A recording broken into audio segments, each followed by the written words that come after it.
Olá, meus amores, tudo bem com vocês? Espero que estejam todos bem. Agora nós vamos começar a nossa aula de português. Então, eu peço que vocês peguem aí o livro de português nas páginas 79 até a página 80. Nós vamos dar continuidade, à nossa unidade 12, onde na aula passada nós falamos sobre as tradições brasileiras, inclusive falamos sobre o folclore, que é uma manifestação popular, né? Então, nós falamos sobre o folclore, vocês viram as coisas que fazem parte do folclore e a importância do folclore para as regiões, né, para o nosso povo. Então, nós vamos continuar falando no texto 2, aí na página 79, sobre a importância das lendas. Antes de vocês começarem a falar aí, a ler o texto da lenda que está falando aí no livro de vocês, nós vamos saber o que é lenda e qual a importância das lendas, né, para o nosso conhecimento. Então, vamos ver as características das lendas, né? Então, eu coloquei 5 características aí, certo? Vamos ver a primeira, né?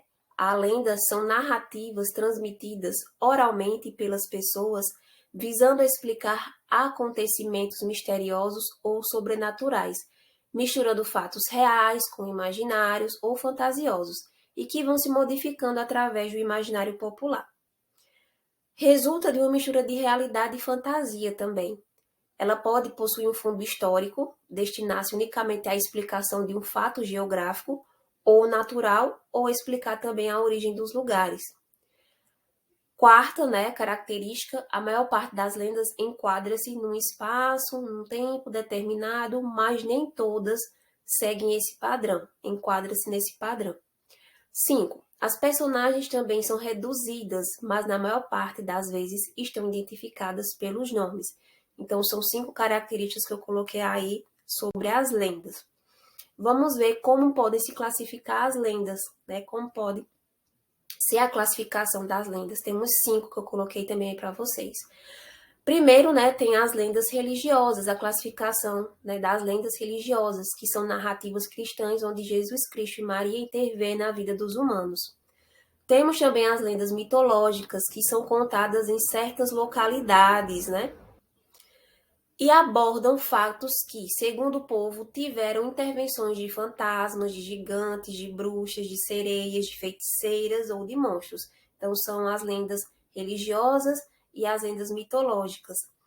Temos também as lendas históricas, As lendas históricas referem-se a personagens da história de um país, locais ou monumentos históricos. Por vezes, são contadas de uma forma exagerada, extraordinária e simbólica. As lendas etimológicas são aquelas que estão na origem de nomes de povoações ou lugares.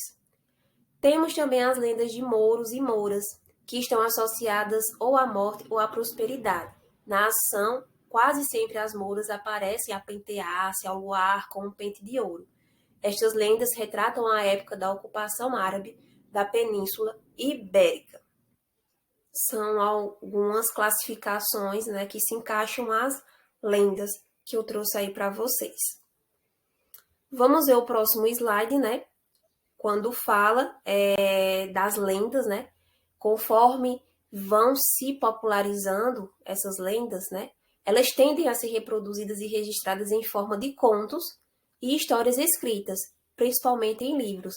Então, conforme vão se popularizando, vão sendo passadas oralmente, essas histórias, essas lendas, elas vão sendo registradas em forma de contos e também de histórias escritas e principalmente em livros.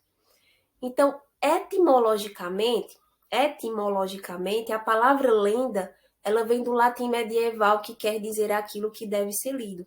É o significado de lenda, que foi escrita, palavra que vem do latim medieval e quer dizer aquilo que deve ser lido.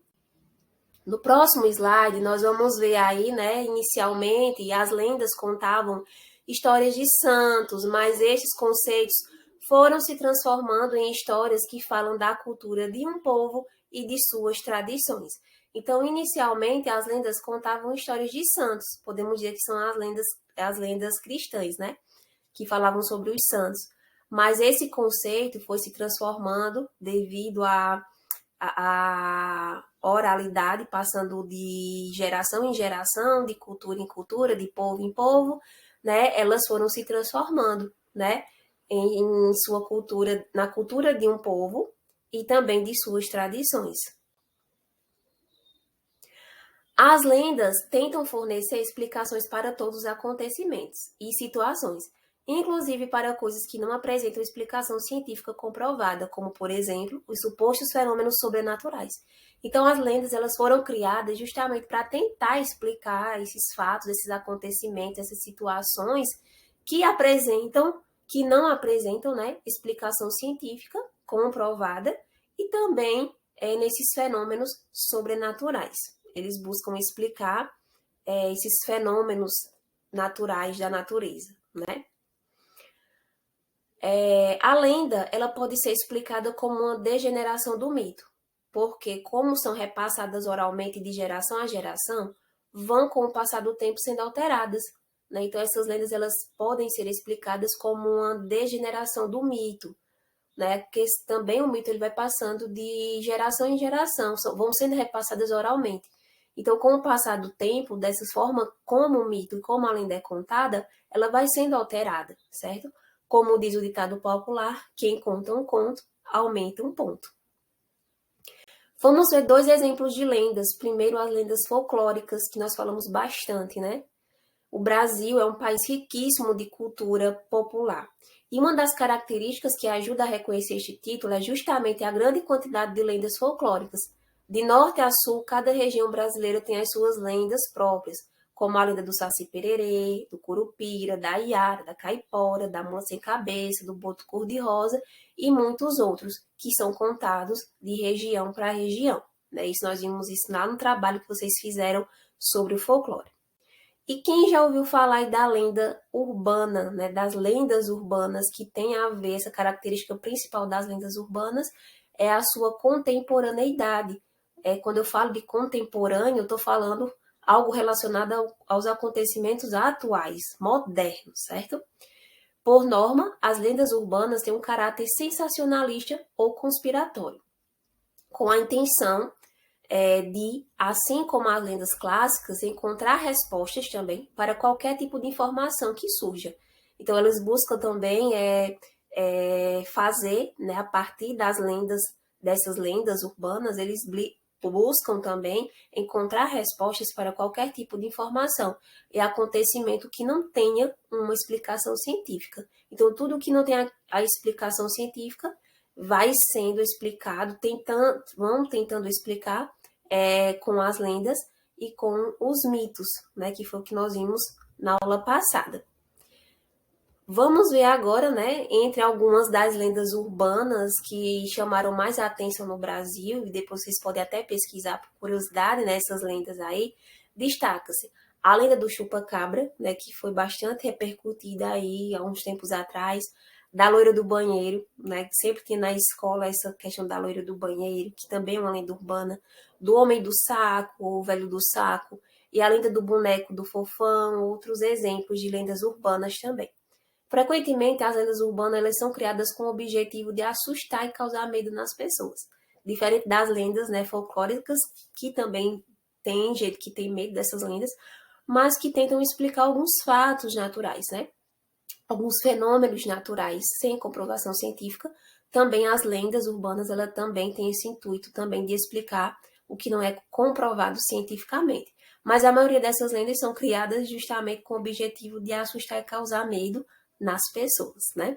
Então tá aí a explicação, minha gente, primeiro para sabermos o que é uma lenda, né?